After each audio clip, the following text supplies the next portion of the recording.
Doutora Laila Kimie Yamashita, ela é ginecologista e obstetra aqui da cidade de Bauru e vai conversar com a gente sobre aí gravidez, parto normal, parto humanizado, cesárea, todas essas questões que de uma forma ou de outra assustam aí as mamães, principalmente as mamães de primeira viagem.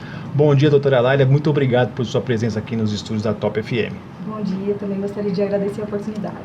Doutora Laila, vamos lá. O parto normal parece que tem se tornado aí um tabu entre as mulheres grávidas hoje, né? Em função do medo que se tem da dor. Até a gente vê muito filme que aquela gritaria toda, tá? Então assusta até os homens também. Os homens já é medroso por natureza, o que dirá, né?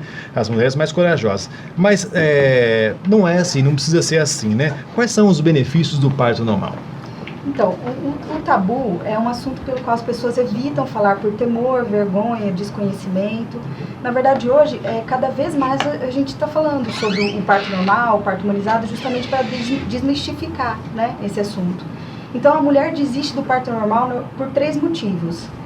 Desinformação, o medo da dor e a desconfiança. Em relação ao medo da dor, a dor é muito relativa. Cada paciente tem um limiar de dor diferente. A dor, quando ela é associada a muito estresse, ansiedade, ela se torna pior, né? Mesma coisa, por exemplo, tomar uma injeção. Se você relaxa a musculatura, vai doer menos. Se você fica toda contraída, acaba doendo mais. Então, a informação em relação às posições que a paciente pode adotar durante o trabalho de parto, em relação à segurança do trabalho de parto, isso tudo tranquiliza, fazendo com que essa dor seja mais suportável, no caso do parto normal. E quando é que se opta pela cesárea? Hoje no Brasil, o Brasil, inclusive, é um dos países onde mais se realiza cesarianas. Sim. Quando é que a cesárea ela é indicada?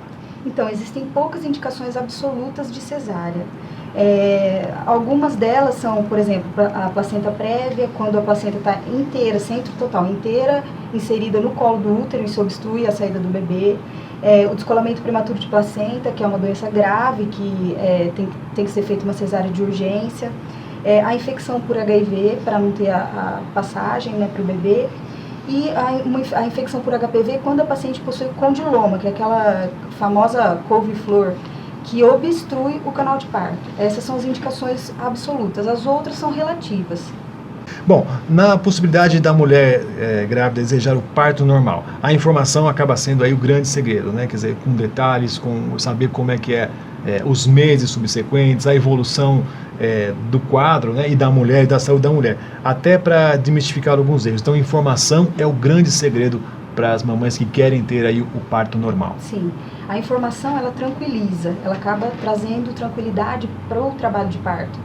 Então, é muito importante que ela estude, que ela assista entrevistas de médicos que realizam o parto normal, para que elas percam o medo da dor, que é o maior problema, né, para a paciente decidir. Então, uma das vertentes do parto humanizado é o protagonismo da mulher. Então, a mulher ela precisa saber o que está acontecendo com o corpo dela, o que vai acontecer para ela perder o medo. Saber que o parto tem começo, meio e o final. E assim que o bebê nasce, acaba tudo e é só festa. E há essa diferenciação entre o parto normal e o parto humanizado. Então, explica um pouquinho como que é essa história do parto humanizado. O parto humanizado, ele é embasado em 3 elementos principais. Então, são as evidências científicas, nós procuramos utilizar as evidências mais confiáveis hoje. O protagonismo da mulher, que é justamente a mulher participar das decisões em relação ao trabalho de parto.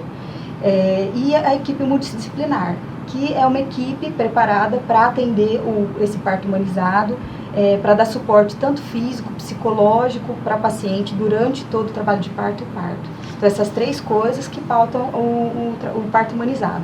O parto normal, a diferença é que ele é realizado normalmente dentro das rotinas hospitalares. Então, os hospitais, eles têm uma rotina. A paciente chega, ela está em trabalho de parto, ela interna com 3 centímetros, ela vai para uma sala de pré-parto. Nessa sala de pré-parto, ela fica normalmente deitada, como todas as outras gestantes com mais pacientes, e o parto normal é realizado dentro das rotinas hospitalares. Então, se for para usar medicação, é utilizado em todas. O parto normalmente é na posição horizontal, é deitada. Então, ele segue rotinas hospitalares, é diferente do parto humanizado. Você disse de uma equipe multidisciplinar. Essa equipe é composta, por exemplo, por quais profissionais? Médicos, obstetras, pediatras, obstetrizes, enfermeiras obstetrizes pós-graduadas em obstetrícia, as doulas, psicóloga, nutricionista, fisioterapeuta, é toda uma equipe para dar suporte para esses 9 meses. Então, o médico, ele não consegue, hoje, sozinhos, nós não conseguimos acompanhar um parto humanizado. Nós precisamos, porque a paciente precisa de atenção, é um momento que ela está muito sensível. Então, ela precisa não só do médico, mas também de uma obstetriz, que vai tirar as dúvidas dela a hora que ela precisar. A doula, mesma coisa, o suporte emocional, as massagens, todas as terapias não medicamentosas de alívio de dor.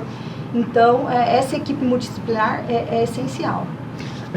As doulas, você falou muito bem, né? Quer dizer, é uma profissional que já existe há tanto tempo, né? E tem esse trabalho tão importante que é de acompanhamento mesmo junto. Fala um pouquinho mais sobre o trabalho da doula, porque algumas pessoas, mas o que é doula? Como é que é isso aí? Como apareceu? Você trabalha com isso, né? Explica como é que é essa questão. As doulas são as famosas, as antigas parteiras, né? Elas acompanham o trabalho de parto, elas são essenciais para esse trabalho, para o parto humanizado. Elas dão o suporte emocional, normalmente elas já passaram por essa experiência, elas acompanham os partos há bastante tempo, então elas direcionam para que a mulher não desista.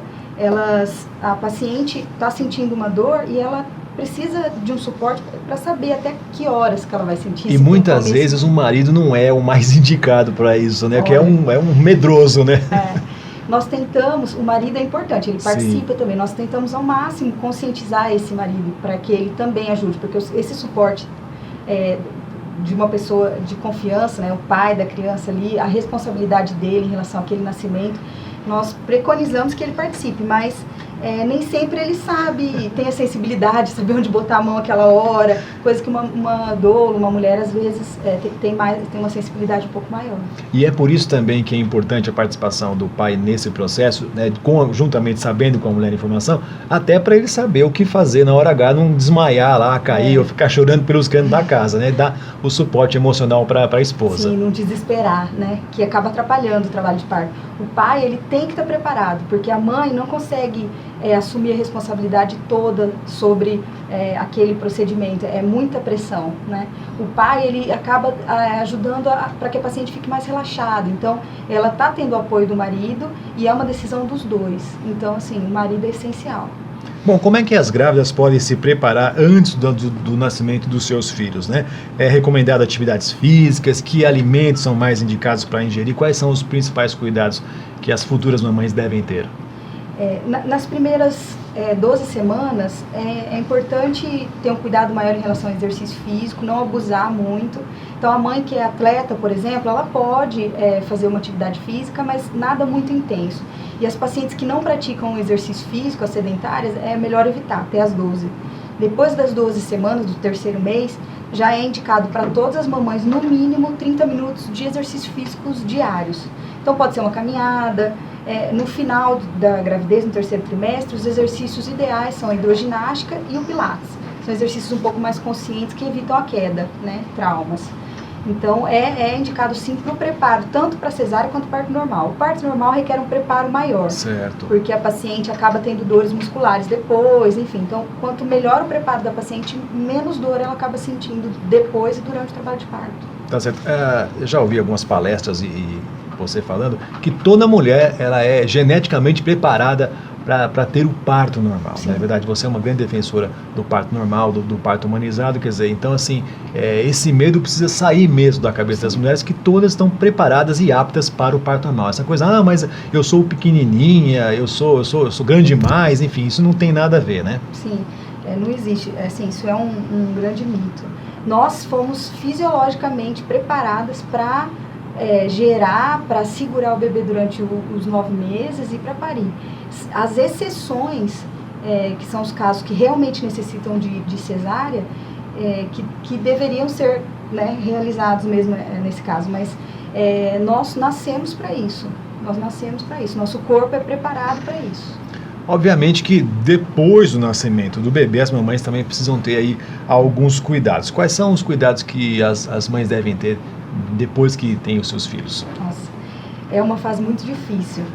As primeiras semanas ali, ela passa por um que a gente chama de blues puerperal, que é uma fase que dá uma tristeza, principalmente no final da tarde. Então, muitas choram, é uma instabilidade emocional grande, tanto por conta da quantidade de hormônio quanto pela fisiologia mesmo, que está diminuindo o volume de sangue, enfim.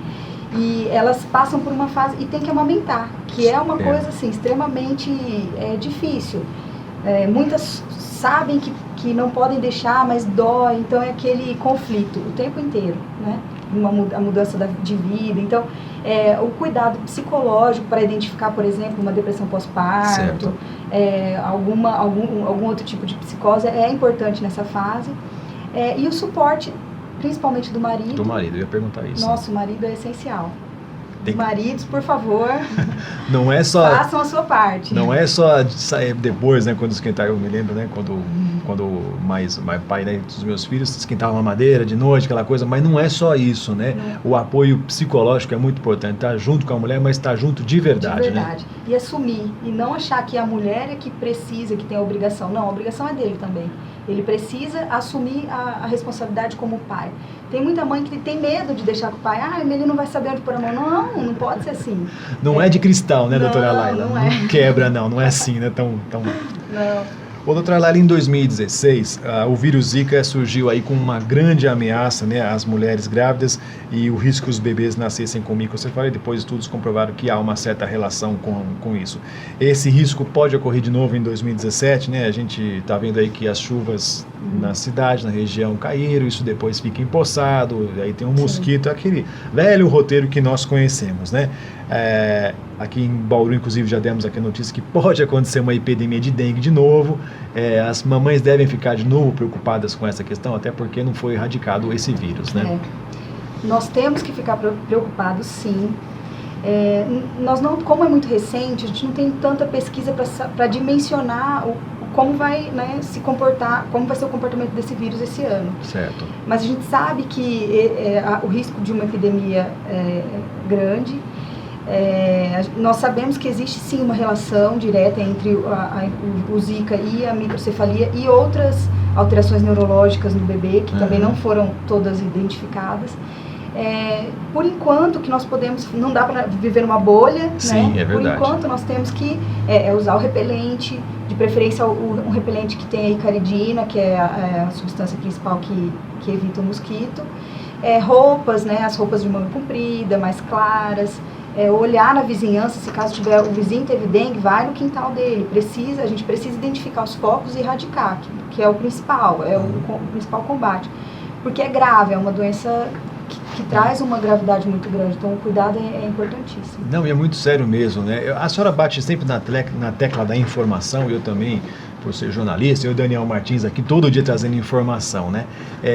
Justamente por essa questão, quanto mais a gente sabe, menos erros a gente comete, menos a mamãe, menos o pai e a família também, sim, né? Como é que a senhora vê a participação da família, todo esse processo? Mais ajuda, mais atrapalha? Porque vamos imaginar uma mamãe de primeira viagem, né? Você tem uma mãe, você tem uma avó, que são de épocas diferentes, né? Com aqueles conselhos, por exemplo, aquela questão do umbiguinho, enrola a criança com faixa. Como deve ser essa relação com a família?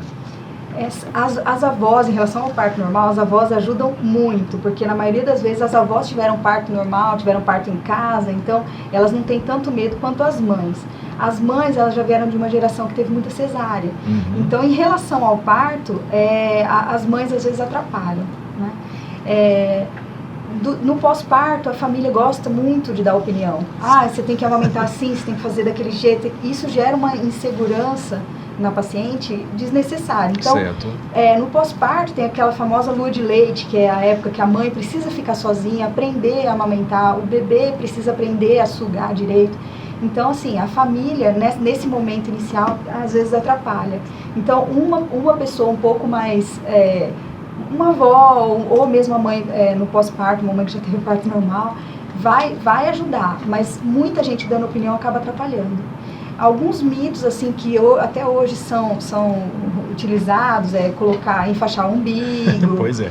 Tem várias coisas que as avós faziam assim, estamos vivos até hoje, né? É verdade. Não é mais recomendado.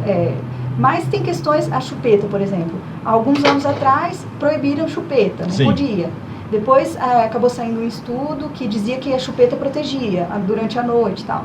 Então, aí volta a usar chupeta. Então, assim, são alguns costumes que acabam não trazendo grandes malefícios. E qualquer dúvida que a paciente tiver, o seu médico ginecologista, obstetra, é a pessoa indicada para tirar qualquer esse tipo de dúvida. Então, essa comunicação, essa relação entre paciente e médico deve ser estabelecida, deve ser sempre reforçada a cada consulta, né? Sim, precisa ser estreita essa relação, para que a paciente se sinta segura para decidir, juntamente com o médico, a melhor opção da via de parto e todas as consequências que ela vai trazer depois, antes. Uma última perguntinha que assim, acho que é a grande dúvida das mulheres, né? Assim, o cordão, quando faz lá a ultrassom, o cordão está enrolado no pescoço, tem 3 voltas, 2 voltas. Aí dá um desespero, o menino não vai nascer, vai sufocar. O que existe de real e de falso nessa história? Então, na verdade, a circular de cordão, ela não é um indicativo de parto de cesárea, é que dá aquele medo, porque você fica pensando, né, o ar pra gente entra pela boca, né, pela traqueia, pelo nariz, e então se tiver alguma coisa obstruindo, o bebê vai morrer sufocado, essa é a ideia. Mas o bebê ele não respira pela traqueia quando ele nasce, ele respira pelo cordão, então ele nunca respirou, ele vai respirar pela primeira vez depois que ele nasce, que vai expandir, né? Então, esse medo é falso, o bebê não sufoca, o cordão ele continua mandando oxigênio para o bebê mesmo depois que ele nasce, então depois que ele nasce não precisa bater na bunda para ele chorar correndo. É verdade. Não precisa, porque enquanto o cordão está pulsando, o oxigênio está passando para o bebê, protegendo o cérebro dele. Então, assim, esse medo é um medo falso. A não ser, existem alguns casos de várias circulares de cordão, quando o cordão é curto, isso pode afetar. Mas, nesse caso, durante o trabalho de parto, dá para fazer diagnóstico. Não necessariamente precisa ser indicado uma cesárea de urgência. Mas tem como o bebê nascer com uma circular, 2 circulares sem problema. Sem problema nenhum, Sim. né? Então tá aí, mamãe, se você tinha dúvida, né? O cordão, o ultrassom diz que o cordão tem calma, que tudo já foi preparado pelo Papai do Céu. Sim. Doutora Lélia, eu quero agradecer imensamente sua presença aqui. Eu quero convidar você a vir outras vezes. A gente falou só sobre uma parte, né? Tem menopausa, tem bioplastia íntima, é muito interessante esse assunto que a senhora também domina. Quer dizer, tem vários assuntos, vou querer que você volte outros dias, mas por hoje a gente vai falando só de gravidez. Muito obrigado, fica também o seu bom dia aqui na Top FM. Eu que agradeço.